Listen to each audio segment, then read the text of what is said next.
All right, Pastor Langford, Kendall Langford, bonus episode answering objections to postmillennialism. I'm about 24 minutes, 36 seconds into this video. Listen to what he says about the wheat and the tares, the parable of the wheat and the tares, because he's going to make an error here regarding the interpretation of that parable. Let's listen. Linguistic, philological mountain for a moment. Wheat and tares. The Bible says that the church is represented by this field. The field has both wheat, both tares, and both remain until the end.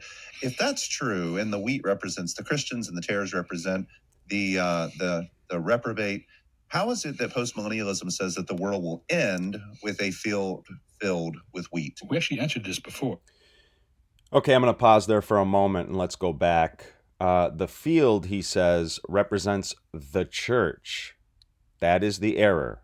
That is the error. Let's listen again. The Bible says that the church is represented by this field. The Bible says that the church is represented by the field. False.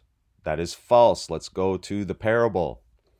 Matthew chapter 13, verses 24 through 30 is the actual parable. 24 through 30, the parable of the wheat and the weeds, or the wheat and the tares. The man who sowed good seed in his field, right there, field, okay?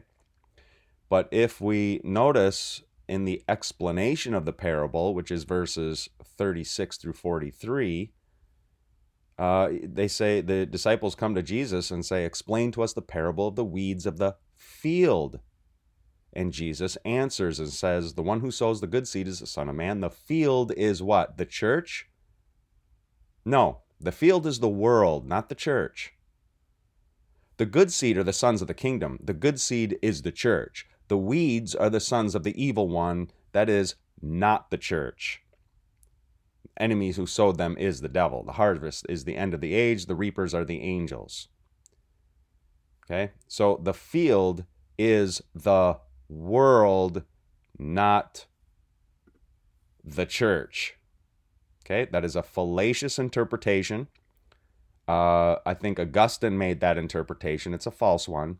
And I think John Calvin followed him on that. And that's not the proper interpretation. It's clear in the text that the field is the world, not the church.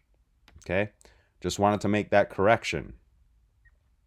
Because postmillennialists are running around, and I think amillennialists probably take that same interpretation, saying that the field represents the church. It does not. The field is the world, clearly from the text. Let me know what you think in the comments down below. Short video. Just wanted to point out that the parable of the wheat and the tares is actually a parable about the second coming of Christ. The second coming. The harvest is the end of the age. The reapers are the angels. The Son of Man will send out his angels that will gather out of his kingdom all causes of sin and lawbreakers and throw them into the fiery furnace. And there will be weeping and gnashing of teeth. Then the righteous will shine like the sun in the kingdom of their Father. Notice the parable, let both grow together until the harvest. At harvest time, I'll tell the reapers, gather the weeds first. First, the weeds are gathered. The sons of the evil one are gathered first, binding them in bundles to be burned, and the wheat are gathered into the barn. Okay? So just a correction there. It's a false interpretation to say the field is the church. The field is, in fact, the world. Talk to you soon. Soli Deo Gloria.